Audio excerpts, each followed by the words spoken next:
Les amis, bienvenue dans cette nouvelle vidéo qui est un book haul, celui du mois de septembre. Je vous l'avais dit dans mon dernier book haul, j'ai beaucoup de retard dans les book hauls, donc du coup j'essaye de les rapprocher, les publier assez régulièrement là pour rattraper mon retard. Alors au mois de septembre j'ai reçu énormément de livres, que ce soit de service presse ou qu'on m'a offert puisque c'était mon anniversaire. Ceux qui ont déjà regardé ma vidéo sur mes cadeaux d'anniversaire savent ce que j'ai reçu, donc d'ailleurs je vous la remets juste ici. N'hésitez pas à aller la voir. Je vous remets aussi d'ailleurs mon unboxing du mois de septembre puisque pareil il y a tous les services presse que je reçois, donc je vous la mets juste là. Pour autant, pour les personnes qui regardent exclusivement que mes book hauls sur la chaîne, je me suis dit que ça serait plutôt sympathique de refaire le point sur ce que j'ai reçu au mois de septembre parce que finalement c'était assez divisé en plusieurs vidéos. Comme d'habitude, si vous aimez ce genre de vidéos, n'hésitez pas à me laisser un petit like, à vous abonner aussi si ce n'est pas déjà fait, et n'hésitez pas aussi à commenter. Si vous êtes trop timide pour commenter, eh bien vous n'avez qu'à mettre des emojis, fête, fiesta, cadeau, ballon, voilà, n'importe, celui de votre choix, puisque vu que le mois de septembre c'était mon anniversaire, on va dire qu'on va le refêter à nouveau entre nous, voilà. Au niveau de la vidéo, je vais commencer d'abord par les graphiques BD, en mélangeant ce que j'ai reçu pour mon anniversaire, ce que j'ai pu m'acheter, bref, les services presse. Ensuite ça va être exclusivement les services presse livres, et ensuite je vais terminer avec ce qu'on m'a offert pour mon anniversaire et les livres que je me suis acheté, parce que je me suis aussi acheté des livres, enfin je me suis acheté un, donc voilà, je vais vous le montrer. Donc c'est y part. Le premier livre graphique entre guillemets que je vais vous montrer, c'est un très beau livre de la collection Star Wars qui s'appelle donc Tout l'art de Star Wars. Là c'est celui sur l'ascension de Skywalker, donc le numéro 9. Je vous l'ai déjà montré dans ma vidéo de mes cadeaux d'anniversaire, il est absolument magnifique. En fait je fais la collection de ces ouvrages là, je crois pas que je les ai tous, je crois qu'il m'en manque, notamment celui sur Yann Solo, mais bref je les trouve magnifiques. Et je vais vous montrer un petit peu. C'est des livres qui sont en relié et en fait qui reviennent sur l'histoire de Star Wars au niveau graphique, c'est-à-dire comment en fait ils ont imaginé le film et comment ils l'ont dessiné, puisque avant en fait de faire le film ils se projettent avec le scénario en dessinant, en faisant des costumes, etc., histoire de donner un petit peu plus de profondeur à l'univers avant de tourner, de savoir exactement dans quoi ils vont s'embarquer. Je peux vous montrer rapidement ce que ça donne avec une illustration. Voilà, et là à côté vous avez la petite histoire. Donc là notamment c'était sur le département artistique, les décors et l'infographie. Ensuite pour mon anniversaire on m'a offert la BD Amelia Woods que j'ai déjà lu et que j'ai beaucoup aimé. Je vous renvoie d'ailleurs à mon dernier update lecture juste là puisque j'en parle de cette BD. Grosso modo nous allons suivre Amelia qui à la mort de sa maman en fait s'est rendu compte qu'elle avait certains pouvoirs, c'est à dire que quand elle touche les gens elle voit des fragments de leur avenir et parfois de leur passé, et souvent c'est leur mort imminente en fait, donc c'est pas très joyeux. Du coup elle décide d'aller s'isoler puisqu'elle a une passion pour les oiseaux, donc elle part de Londres et elle va s'isoler dans un manoir, et du coup on va la suivre puisque dans ce manoir il y a une certaine histoire, notamment avec sa maman. Un livre que j'ai reçu aussi en service presse de la part de Label 619, c'est le short story La véritable histoire du Dahlia noir, que je n'ai pas encore eu l'occasion de lire mais que j'aimerais vraiment mettre en haut de mes priorités comme tellement de livres. En fait c'est une espèce de roman BD, on va dire plutôt documentaire sur le Dahlia noir. En fait c'était une femme qui s'appelait Elisabeth et ça a été en fait une grosse affaire médiatique aux États-Unis dans les années 40-50, puisque c'est une femme en fait qui s'est fait kidnapper, si je ne dis pas de bêtises, et qui a été retrouvée sur le bas-côté de la route avec un énorme sourire, voilà, qui a été fait sur son visage, et encore à ce jour il y a énormément de mystères qui entourent cette histoire. Il y a eu beaucoup de suspects, il y a eu beaucoup de rebondissements, donc on revient un petit peu sur cette affaire. De la part de La Martinière Jeunesse, j'ai reçu Les Dieux Nordiques, qui est du coup un livre plutôt pas forcément BD mais disons documentaire avec des illustrations dedans, qui revient en fait sur tout le panthéon de la mythologie nordique, donc à savoir Loki, Thor, Freya, etc. C'est un livre absolument magnifique, je suis vraiment très contente de l'avoir dans ma bibliothèque. Et à titre informatif, sachez que ça existe aussi pour les dieux égyptiens et les dieux grecs. Je les ai ratés malheureusement donc je les ai pas dans la bibliothèque, mais cette version des dieux nordiques franchement a vraiment fait mon bonheur. Je l'ai déjà un petit peu regardé, je l'ai pas terminé, je l'ai bien lu parce que ça se lit assez rapidement.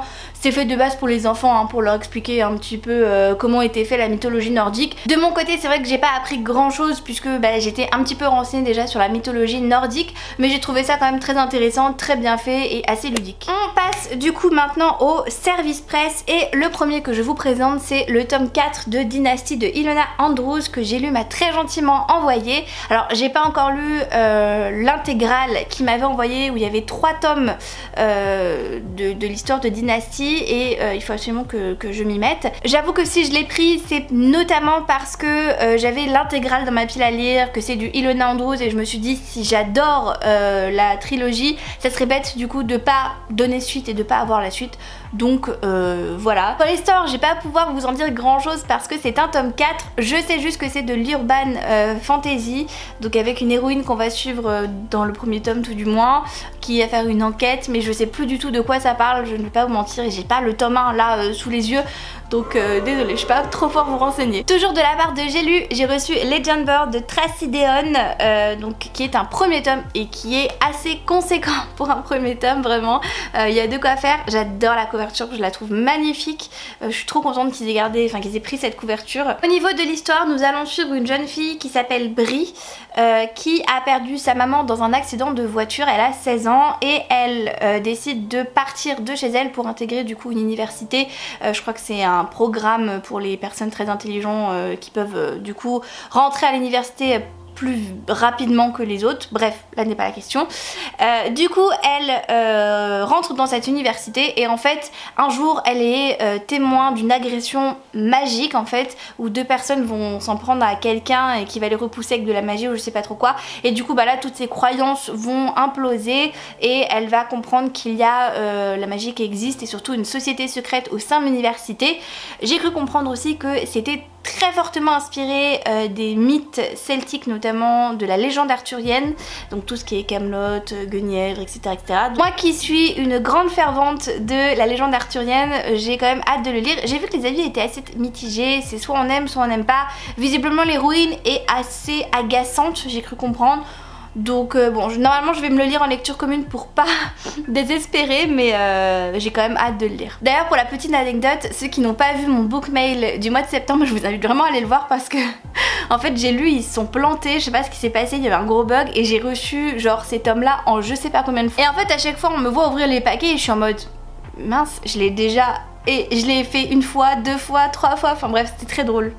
De la part de Hachette, j'ai reçu les 2 tomes de Grace and Fury, donc le tome 1 qui est juste ici, qui est bien brillant, et le tome 2, voilà, qui est comme ceci. C'est une duologie, il faut savoir que le premier tome en fait était déjà sorti il y a quelques années maintenant dans une autre couverture, la couverture était rouge, et en fait le tome 2 ne sortait pas, donc tout le monde croyait du coup que la saga avait été abandonnée par la maison d'édition et finalement ils ont ressorti le tome 1 dans cette édition et du coup ils ont sorti le tome 2, donc c'est une duologie qui est terminée et publiée. C'est un roman, enfin c'est une duologie de fantasy qui met en avant les situations des femmes, donc qui a l'air assez féministe. On va suivre en fait 2 sœurs. L'une a été formée pour devenir une Grace, donc du coup ça veut dire la promise en fait du prince, et sa petite sœur a été formée pour suivre sa sœur et la servir. Sauf que le jour de la cérémonie, rien ne se passe comme prévu, le prince craque finalement pour la petite sœur et il va envoyer son aîné en prison, donc un petit peu compliqué. Elles vont tout faire pour se retrouver et pour essayer de s'acclimater à cette nouvelle vie en ayant dans la tête quand même une petite révolution, parce que non, ce n'est pas normal ce qui se passe. Sans compter que dans cette société, les femmes n'ont le droit de rien, donc pas de choisir leur mari, pas de pouvoir étudier, pas de pouvoir lire, enfin elles ne peuvent absolument rien faire. Donc je pense que ça va autant me plaire que m'énerver, mais je suis prête et parée pour cette lecture. Surtout que vu que j'ai le tome 2, je pourrais enchaîner, donc ça c'est la bonne nouvelle. De la part de Gulfstream Édition, j'ai reçu Le Parfum de l'Impératrice, le premier tome, l'Archipel. J'avais reçu ce livre dans une petite box avec plein de goodies, c'était vraiment très bien fait et j'étais ravie d'ailleurs de l'avoir. Je l'ai toujours pas lu, mais je l'ai mis dans ma pile à lire d'automne, je l'avais rajouté. Non, déjà 5 minutes pour s'arrêter sur cette couverture qui brille de 1000 feux et qui est en plus un très joli hardback. hardback. Au niveau de l'histoire, il faut savoir d'abord que c'est un premier tome, c'est un roman fantasy fantastique. Il y a très longtemps en fait, il y a eu un grand affrontement dans les mers entre les kraken et les léviathans qui fait que les océans en fait ont complètement dévasté les terres et qu'il ne reste quelques îles maintenant parsemées à droite à gauche sur la planète, et le plus grand refuge pour les humains en fait, les êtres vivants, et bien c'est ce qu'on appelle l'archipel, qui est donc toute une flambée d'îles. Et sur cet archipel il y a une impératrice qui a un petit peu un bad mood, voilà, elle est un peu déprimée, elle s'ennuie un petit peu. Du coup elle décide de lancer un concours de parfums et Nimue décide d'y participer puisque c'est une apprentie qui est passionnée par en plus le thé. Elle va se faire accompagner dans ce concours par Lugen qui est un parfumeur et Tidorel qui est un affichiste pour créer un parfum qui leur permettra de gagner le premier prix et d'être retenus par l'impératrice et voilà de graver les mémoires. Ils ont besoin de certains ingrédients qu'on ne trouve qu'au-delà des océans. Ils n'ont pas le droit d'y aller puisque bah il y a des lois strictes maintenant qui existent, mais ils vont braver ces interdits afin de faire le plus beau parfum. J'ai très hâte de le lire, ça a l'air plein d'aventures et de mystères et je sais pas, ça me plaît énormément. De la part des éditions Rajo, j'ai reçu Les Sœurs Holo de Crystal Sutherland. On va suivre Iris qui au début du roman a 17 ans. Iris a un passé un petit peu trouble puisqu'en fait quand elle était petite, ses sœurs et elle ont disparu pendant un mois entier. Elles ont aucun souvenir de ce qui s'est passé pendant ce mois entier et ça les a quand même transformées, je crois même physiquement, puisqu'au niveau de leurs cheveux, je crois qu'elles ont les cheveux blancs ou quelque chose comme ça. Bref, elles sont plus les mêmes en tout cas depuis qu'elles sont revenues de ce mois mystérieux. Et en fait, Iris va se mettre à la recherche de sa grande sœur Grey qui a disparu dans de très mystérieuses circonstances.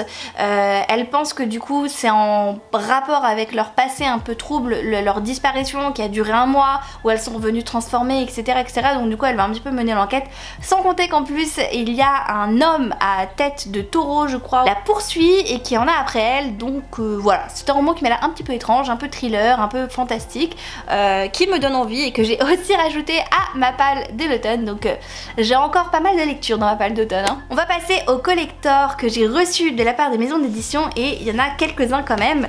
Pour rester avec Rajo, j'ai reçu le collector du Prince Cruel de Holly Black qui est absolument magnifique.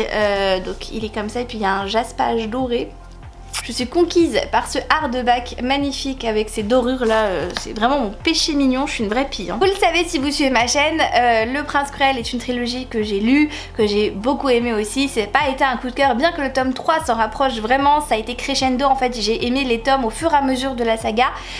Donc je suis ravie en fait de pouvoir avoir ce premier tome dans cette collection là, surtout que j'ai compris qu'apparemment la suite allait sortir aussi en hardback, donc je suis très contente. Je ne vous ferai pas l'affront à nouveau de parler de cette saga, j'en ai déjà parlé plein de fois sur la chaîne, je pense que maintenant tout le monde connaît cette histoire, elle est autant connue que ACOTAR ou que Harry Potter, donc je vais m'arrêter là. En parlant d'ACOTAR, vous avez vu je fais bien les transitions quand même, hein. De la part de La Martinière, j'ai reçu les collectors d'ACOTAR, j'ai reçu du coup le tome 3.5 qui est comme ceci, donc un petit ouvrage en hardback. Il est assez classique. Ce que j'ai pas compris par contre c'est que bon là c'était noir et là aussi pour le tome 3, alors que le premier tome ils avaient mis sur le côté en fait du rouge, là ils ont gardé après le noir. J'ai trouvé ça un peu bizarre, mais bon bref, là n'est pas la question. Donc le tome 3 et le tome 3.5 c'est exactement les mêmes couvertures que pour les brochets, il y a juste les dorures voilà qui changent.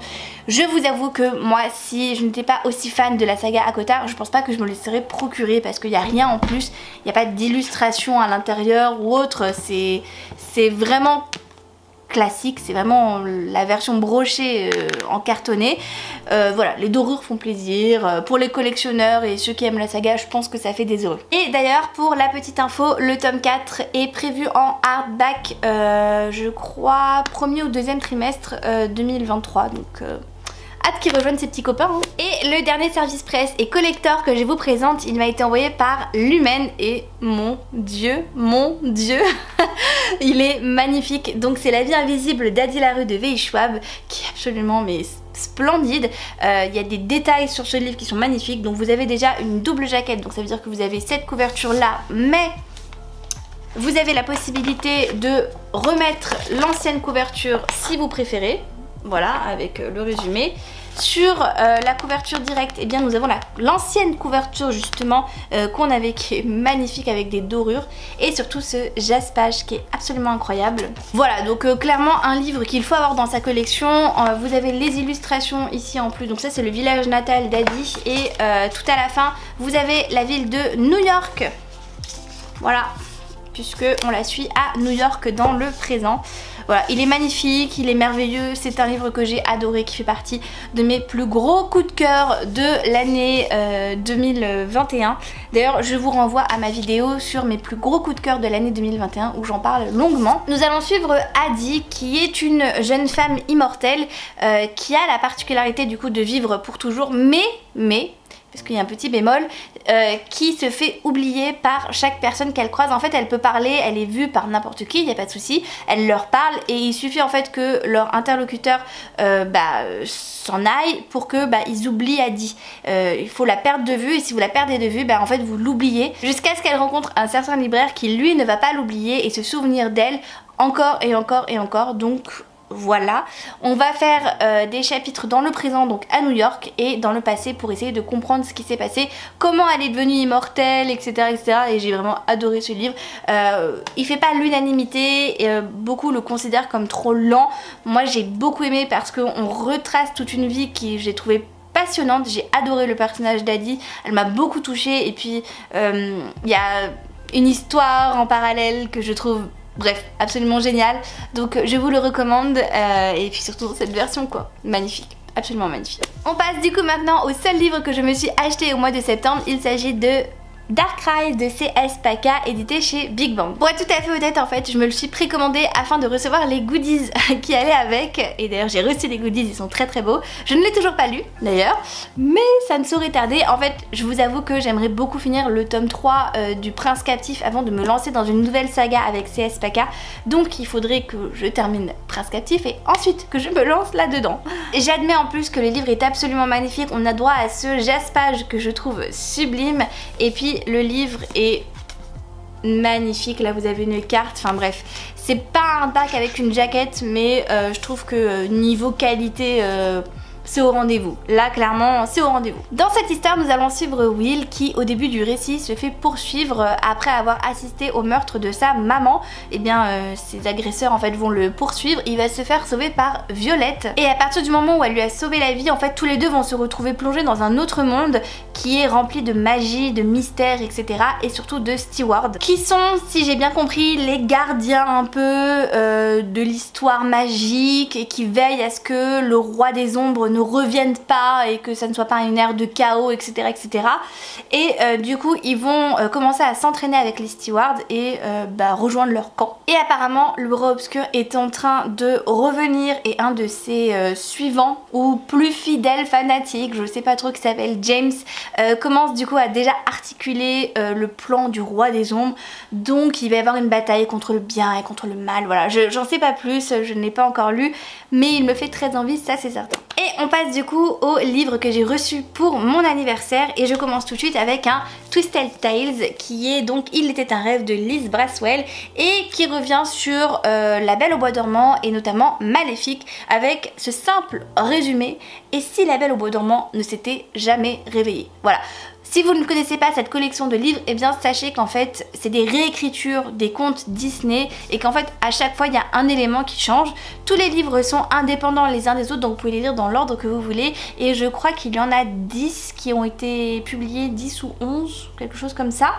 Et j'ai d'ailleurs reçu un autre Twisted Tales qui est donc sur Cendrillon, donc Oser ses rêves de Elisabeth Lim. Et si Cendrillon n'avait jamais essayé la pantoufle de verre, qu'est-ce qui serait advenu? Celui-là me tente particulièrement, alors, lui aussi mais lui encore plus. J'ai quasiment toute la collection dans ma pile à lire, donc voilà, j'ai vraiment hâte de les découvrir. C'est prévu pour 2023, je prévois d'en lire un par mois, donc j'espère que j'arriverai à m'y tenir, c'est une de mes résolutions tout du moins. Pour mon anniversaire, j'ai aussi droit à cette version absolument magnifique de Gilded de Marissa Meyer, donc c'est la nouvelle saga en fait de Marissa Meyer. C'est du coup un premier tome et il y a 2 tomes de sortie pour le moment, mais celui-là c'est le premier tome. Et en fait elle va revenir dans ce qu'elle faisait un petit peu au moment des Chroniques lunaires, à savoir faire des réécritures de contes de fées que moi j'adore. C'est une de mes autrices préférées, les Chroniques lunaires c'est ma vie clairement. Et donc du coup là ça va être sur le mythe de Rumpelstiltskin, qui s'appelle en français je ne sais jamais. Bref, c'est quelqu'un qui fait des deals, voilà, et qui arrive à filer la laine en or je crois, ou quelque chose comme ça. C'est assez flou pour moi ce mythe, je le connais que de Once Upon a Time et de Shrek 3, ce qui est pas très fameux quand même. Je vais pas vous en dire grand chose du coup, c'est un livre en anglais, j'espère qu'il sortira en français. C'est une édition celle-là, si vous êtes intéressé, qu'on pouvait trouver seulement dans la Fairy Loot. C'est Ama qui me l'a trouvé sur Vinted et en plus c'est dédicacé par l'autrice, donc trop contente d'avoir cette version là. Le tome 2 est sorti d'ailleurs, donc voilà. De la part de ma petite Mallory, j'ai reçu Blackwater, le tome 1, la crue de Michael McDowell. Alors c'est une version que je trouve magnifique. Je vous avoue que de base je suis pas fan des versions poche des livres, mais cette version est tellement belle que c'est dans cette édition là que je voulais les Blackwater. Du coup je suis trop contente de l'avoir eu, il a l'air trop bien. Normalement on devrait se le lire ensemble, je ne sais pas quand d'ailleurs. Je crois qu'il y a 6 ou 7 tomes dans cette saga, c'est une grosse saga. Pour ce qui est de l'histoire, les flots sombres et menaçants de la rivière vont inonder la ville de Perdido, qui est une petite ville au sud de l'Alabama, et les Casquets, qui est une riche famille, vont devoir faire face un petit peu à cette inondation et aux dégâts que ça a causé. Mais avec la crue, il y a une jeune femme en fait qui est apparue, qui s'appelle Elinor et dont son souhait visiblement est de clairement s'incruster dans cette riche famille par tous les moyens. Voilà, donc je sais pas exactement ce que ça donne, je sais juste que quand les gens lisent cette saga ils sont complètement subjugués. Apparemment c'est un récit qui est fascinant et je crois qu'on suit en fait cette famille sur plusieurs générations, donc voilà. Non mais regardez comme ça brille, oh je suis une pie, c'est trop beau, c'est vraiment trop beau. De la part de mon petit tome, j'ai reçu le tome 3 de Aurora Squad de Jay Kristoff et Amy Kaufman aux éditions Casterman. J'ai tellement hâte de le lire. D'ailleurs il est en haut de ma pile à lire. Je vous en ai parlé d'ailleurs dans ma dernière vidéo, à savoir les 10 livres qui me font le plus envie dans ma pile à lire, donc je vous mets la vidéo juste là. Pour l'histoire, je vais pas vous parler du tome 3 parce que là c'est vraiment le tome 3. Je vais juste revenir rapidement sur le tome 1, mais très rapidement parce que j'en ai parlé il y a pas très longtemps. Donc en fait nous allons suivre 7 personnages et notamment Tyler au début du tome 1 qui est un cadet en fait dans une école grosso modo de pilote en fait, et qui est le premier de sa promo. Voilà, c'est le big chef et tout, il est trop fort et c'est bientôt l'heure de la sélection. Il va décider de se changer un petit peu les idées face à cette pression parce qu'il va devoir sélectionner une équipe etc, et il y a beaucoup de questionnements qui se fait. Du coup bah il décide de se changer les idées et pour ça d'aller voler, vu que c'est un pilote, et bien c'est ce qui l'aide à un petit peu relativiser. Et en allant voler, et bien en fait il va tomber sur un vaisseau en ruine qui est vraiment dans un sale état et qui est en train de prendre feu, et dans ce vaisseau il n'y a qu'une seule survivante, c'est Aurora. Donc il va la sauver et à partir du moment où il l'a sauvée en fait il se rend pas compte qu'il a déclenché beaucoup de choses. Ils vont essayer de comprendre pourquoi c'est la seule survivante du vaisseau, pourquoi après tout le monde en a après eux. D'ailleurs quand il va revenir à son académie il va plus rester personne pour faire la sélection puisque bah, toutes les équipes ont été sélectionnées, il a complètement raté le coche. Du coup il va se retrouver avec une équipe de bras cassés, plus ou moins, parce qu'en fait ils excellent dans leur domaine, c'est juste que socialement ils sont pas forcément très adaptés. Et va commencer cette grande aventure où une bande de losers comme ils s'appellent vont sauver la galaxie, et c'est un récit vraiment génial que je vous recommande. Ma petite Ama m'a offert le tome 1 de Hadès et Perséphone de Scarlett Sinclair qui est sorti chez Hugo Roman.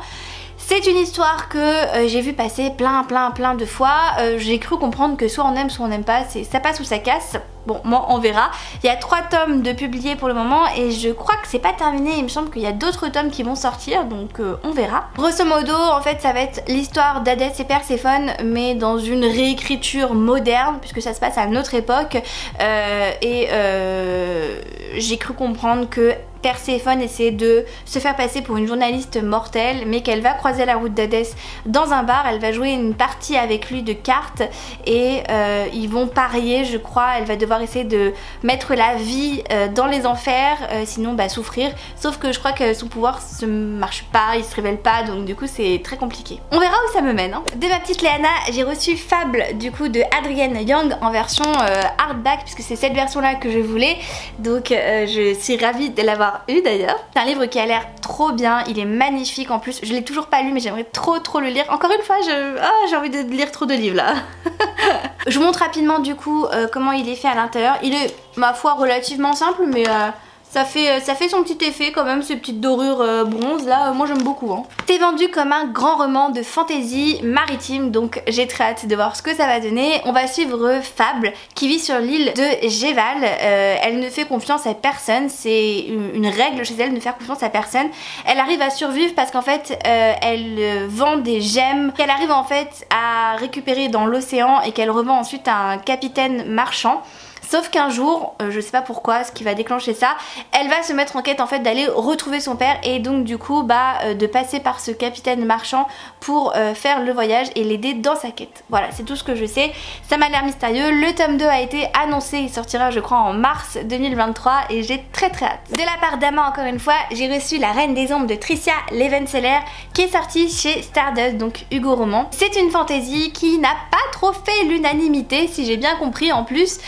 Alors c'est une histoire où en fait on va suivre Alessandra qui est une jeune femme qui a un seul but dans la vie. D'abord courtiser le roi des ombres, l'épouser et ensuite le tuer pour avoir le trône. Donc on va être face à une espèce de enemies to lovers sans trop que ce soit enemies to lovers, enfin voilà, ça va être une histoire de faux semblants, de complot, de manipulation. C'est un one shot en plus donc il n'y a plus qu'à le lire et c'est terminé. Toujours de la part d'Ama, j'ai reçu L'As de pique de Morgane Moncomble qui est une histoire un peu en rapport avec L'As de cœur je crois si je dis pas de bêtises, qui est sorti l'année dernière. Ça c'est sorti cette année, l'autre est sorti l'année dernière, c'est ça. Alors j'en ai lu aucun donc j'aimerais quand même d'abord lire L'As de cœur avant de lire celui-là, mais apparemment les critiques sont meilleures sur celui-là, genre il est apparemment encore mieux, ce qui est fou à chaque fois. Morgane Moncomble elle fait que des livres qui ne font que s'améliorer, à chaque fois qu'elle sort un nouveau livre tout le monde dit oh, c'est encore mieux que les autres, etc. donc c'est fou parce que moi j'aime déjà ces romans. Dans cette histoire on va suivre Daisy qui est une enfant star depuis longtemps. C'est la chanteuse qui est actuellement la plus en vogue en plus au monde je pense. Elle a tout pour être heureuse sauf quelque chose, ou plutôt quelqu'un, à savoir Thomas, le meilleur ami de son frère qu'elle désire en secret depuis très longtemps mais qui lui ne l'a jamais aimé, du moins pas dans ce sens là quoi. Et Thomas va devenir son garde du corps après 4 ans où ils ne se sont jamais vus et du coup Daisy va devoir un petit peu osciller avec ça. Elle veut essayer de garder ses distances sans trop garder ses distances, elle veut essayer de lui prouver que c'est une femme et que voilà c'est plus une enfant, mais ça va être un petit peu chaotique je pense et j'ai très hâte de le lire. Avant-dernier livre que j'ai reçu pour mon anniversaire, il s'agit de My Dear Fucking Prince de Casey Mike Kingston, offert par Ama, donc édité aussi chez Lumen. Très honnêtement, j'ai jamais lu le résumé derrière, enfin je veux pas trop le lire. Ce que je sais surtout c'est que c'est une romance MM qui va se passer entre le fils de la présidente des États-Unis et le fils de la reine du Royaume-Uni et en fait ils sont rivaux depuis un long moment maintenant et je crois que ça va changer et qu'ils vont tomber amoureux, voilà donc on verra ce que ça donne mais les avis sont très élogieux et ça a l'air hyper mignon en fait, hyper doudou, donc on verra ce que j'en pense quand je le lirai. Et le dernier livre que je vous présente c'est Winterwood, la forêt des âmes perdues de Shea Earnshaw, édité chez Rajo. Alors moi je le voulais absolument ce livre parce qu'en fait j'ai lu il y a peut-être 2 ou 3 ans, je sais plus, quand il est sorti en tout cas, The Wicked Deep de la même autrice que j'avais énormément aimé, j'avais adoré cette ambiance hyper sombre, hyper macabre avec des sorcières et tout, j'avais trouvé ça hyper bien fait mais vraiment l'histoire m'avait pas plus happé que ça mais j'avais vraiment aimé tout ce qui était à côté en fait et j'avais été vraiment fascinée par le livre et Winterwood c'est un petit peu dans la même catégorie.